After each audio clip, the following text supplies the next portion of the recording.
বাড়িতে ব্যবহার করেন মায়েরা রান্না করার জন্য সর্ষে। তুমি বালিও নিতে পারো, জলও নিতে পারো, সর্ষে নিয়েছি আমার সুবিধা হয় বলে। এর ওপর আমি একটা ত্রিভুজ রাখলাম।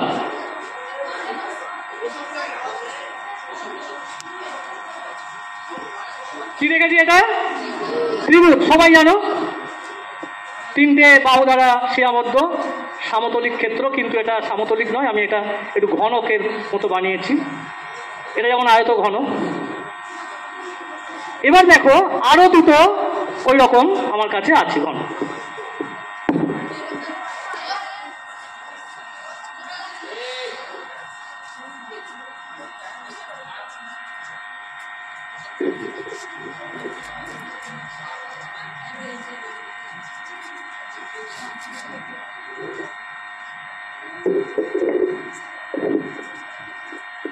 দেখলে কি করলাম? ওই ত্রিভুজের বাকি আর দুটো বাহুর ওপরে বাকি আর যে দুটো আয়তঘন ছিল সে দুটোকে আমি চাপিয়েছি।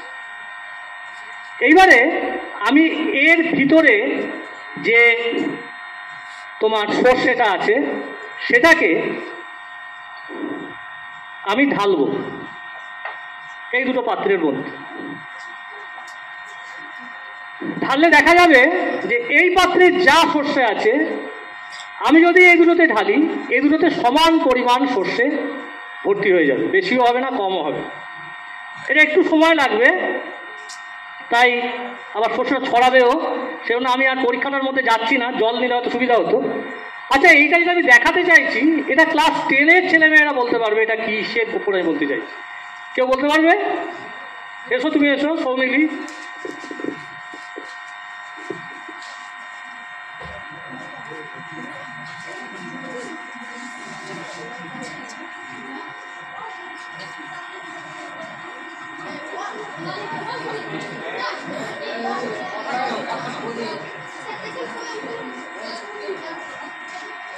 সৌমিলি বলো।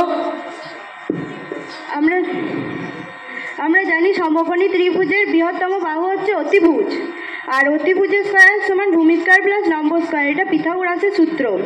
এখানে অতিভুজের সমান করে এবং ভূমির সমান করে লম্ব সমান করে তিনটি ঘনক নেওয়া হয়েছে।